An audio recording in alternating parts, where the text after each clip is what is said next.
Hey Mumies, welcome back to the Elijah Diaries and video 2 of our Pride Month series, analyzing films and kind of just like delving into different psychological themes that are kind of hidden beneath the surface.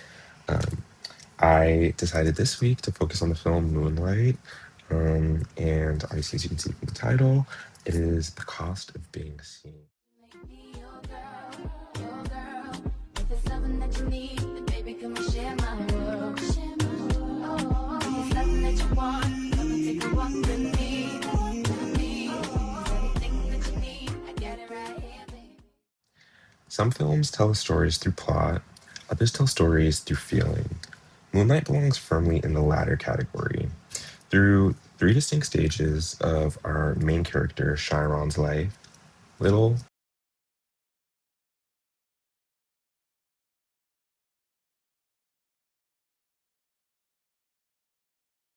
Chiron,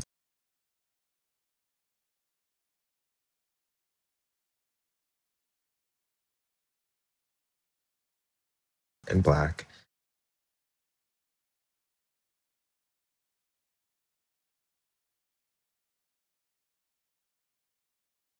director Barry Jenkins crafts a coming of age story that explores masculinity, vulnerability, identity, and the universal desire to be seen.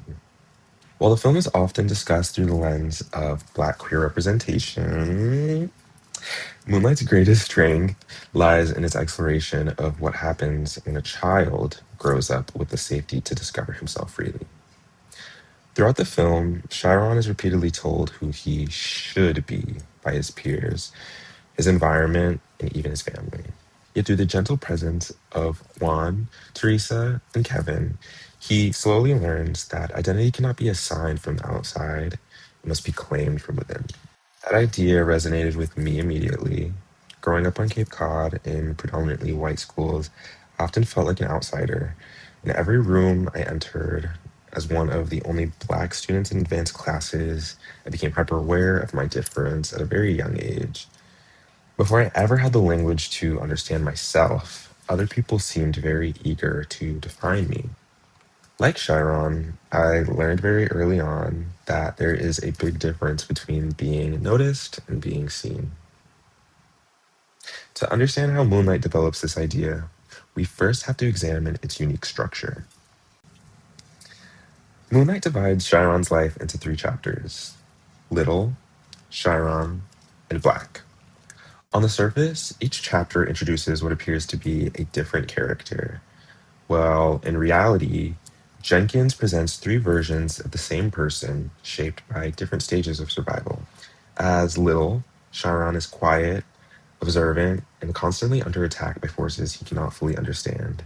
He is bullied for his perceived softness, neglected by his mother, and isolated from his peers. Yet, this section also contains the film's warmest moments through Juan and Teresa's care.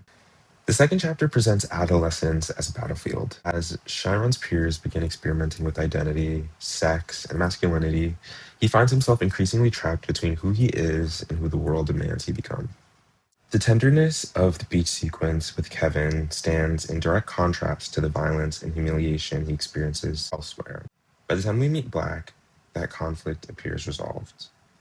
He's transformed himself into a hypermasculine image of strength and control. Gold grills, muscles, drugs, and intimidation have replaced the vulnerability we once knew. Yet, Moonlight slowly reveals that this identity is not a destination, it is armor. The three-act structure allows Jenkins to show identity not as something fixed, but as something constantly negotiated between the self and the world. For me, personally, that negotiation felt painfully familiar. Around second grade, I became aware that other people were trying to understand me before I could even understand myself. Boys began speculating about my identity, discussing me publicly, assigning labels to me, and turning me into a conversation I was never invited to participate in. The strange thing is, I wasn't confused about myself yet. They were. But eventually, other people's perceptions became louder than my own voice. Like Chiron, I built walls I didn't even know how to break down. I learned to anticipate rejection before it happened. I learned how to perform acceptability. I learned how to become whatever version of myself felt safest in a given room. And for years, I confused survival with selfhood.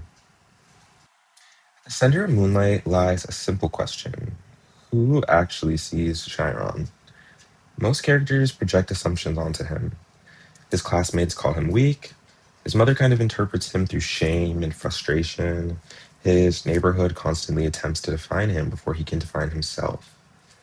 Juan does something radically different. Although he's deeply flawed, Juan offers Chiron something almost nobody else does, which is patience. When Chiron asks what a is, Juan doesn't panic. He doesn't shame him. He doesn't force certainty onto him. Instead, he gives him permission to discover himself in his own time, telling him that you can be gay, but you ain't gotta let nobody call you like that tea. When Chiron asks if he's gay, Juan's answer is profound because of its simplicity. You ain't gotta know now. For perhaps the first time in his life, Chiron is allowed to simply be a child. Teresa, Juan's counterpart throughout the film, extends that same philosophy. Her home becomes one of the only places where Chiron does not need to perform. She doesn't demand expectations. She doesn't require him to earn love. She simply makes space for him. Kevin serves a different role. More than a love interest, Kevin functions as a witness. He remembers every version of Chiron. Little, Chiron, Black, they all exist simultaneously in Kevin's eyes. Because of this, Kevin becomes one of the only people capable of recognizing the distance between who Chiron is and who he pretends to be. Watching these relationships reminded me of the people who shaped my own life and helped me become who I am today. Not because they fixed me, not because they had all the answers, but because they saw me, held me, and gave me space. My childhood friend, Ava, was one of the first people who made me feel understood without explanation. We met as children and grew up side by side for about the past 16 years. Throughout every awkward stage of becoming, she offered a friendship rooted in acceptance rather than expectation. My friend Taif taught me something equally important. Growing up as Black children in spaces where we often felt like outsiders, she possessed a level of self possession I deeply admired. Long before I knew how to choose myself, she was already doing it. Looking back, I realized neither of them gave me an identity, but what they gave me was space. The same gift that Juan, Teresa, and Kevin offer Chiron throughout the film. One of Moonlight's most significant visual motifs is water. Water appears whenever Chiron is closest to his most authentic self. Juan teaches him to float in the ocean. Kevin shares intimacy with him on the beach. The film closes with Little standing beneath the moonlight near the water. Unlike the rigid environments that dominate much of Chiron's life, water represents freedom. It allows movement, transformation, possibility. By contrast, many of the film's harshest moments occur in confined spaces: school hallways, apartments, street corners, prison cells. These environments are defined by surveillance and judgment. Jenkins repeatedly contrasts these spaces to emphasize the conflict between authenticity and performance. Water becomes a symbol of who Chiron is beneath expectation, while concrete becomes a symbol of what the world expects him to be. The recurring motif of blue reinforces this idea. Throughout the film, blue becomes associated with vulnerability, memory, and emotional truth, along with softness. It is no coincidence that the final image belongs not to Black, but to Little. The child remains after everything. You gotta protect your inner child, find your inner child again, love on your inner child, reparent, all the things. One of Moonlight's most powerful arguments is that masculinity itself can become a performance. As a child, Chiron is told he's too soft. As a teenager, he is physically punished for refusing to conform. By adulthood, he has learned the lessons society intended to teach him. Black is respected because he performs masculinity correctly. He's physically imposing, he sells drugs, he commands authority, he intimidates others. Yet, despite receiving the respect he lacked as a child, he appears profoundly lonely. The tragedy of Black is that he becomes legible to everyone else at the exact moment he becomes least recognizable to himself.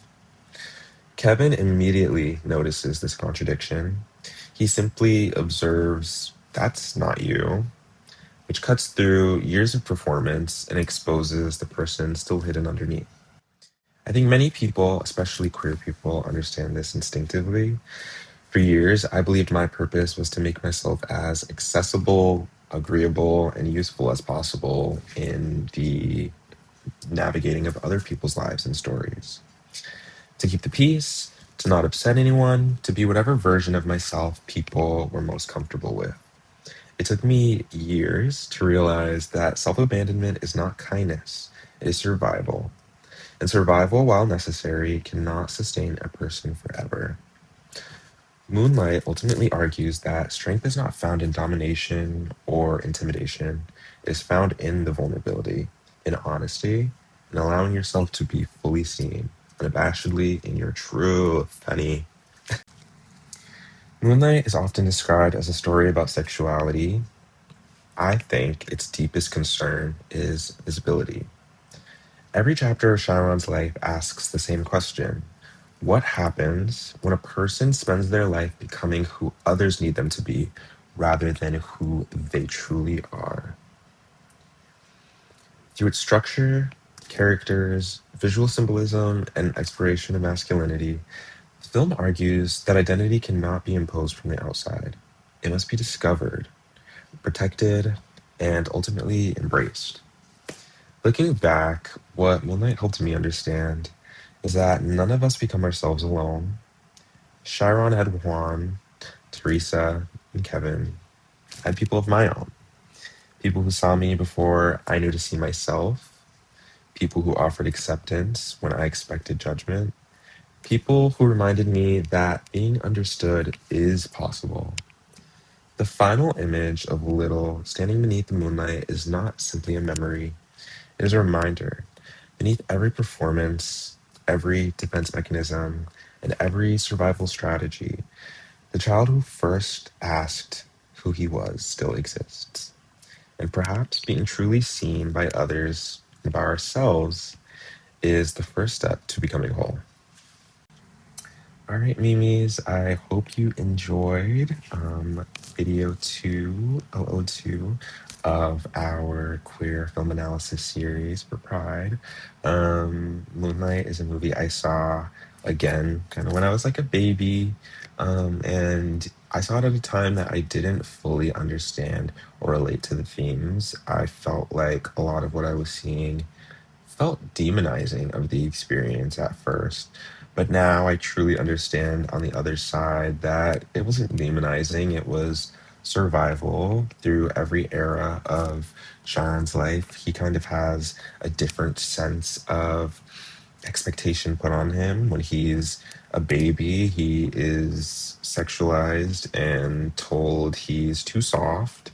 When he is a teenager trying to figure out where he fits in the world, he is called a he's beaten into reaction and is forced to be the person that everyone expects and wants him to be, which is this aggressor, which births Black, who, as titled, represents the perception of the Black man in society: dangerous, unapproachable, and scary. He becomes exactly who everyone else needs him to be. And I hope that through this story, and through some of my own little anecdotes, you understand that you are not ever meant to live life following anyone else's journey or needs or wants for you. It takes so much time to sit alone with yourself and divulge what the fuck do I want? What are these voices telling me to do? Who is this bitch on my shoulder that's like a devil and like, you know, the inner monster trying to hold me back and make me who my mama, my daddy, the bitch from second grade wants me to be? That is a hard thing to overcome, but in time, you very much can. For me, therapy, self expression through like music, writing, this channel, and just lived experiences taught me so much. It sucks that it takes so much time and experience, and you can't just like force your way through it. You can't rush through it, but you can find yourself on the other side. There were so many moments when I was in those positions of survival where I didn't think there was another side. And now look at me on it, bitch. Like, what? So, say all that to say that I hope you enjoyed the video, took something from it. Share any stories, comments, relations, anecdotes, suggestions in the comments below. And I will see you in the next one. Memes. Hey, hey, hey, hey. Time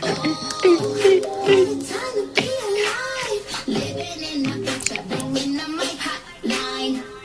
I wanna talk to Love you, memes. Bye for now.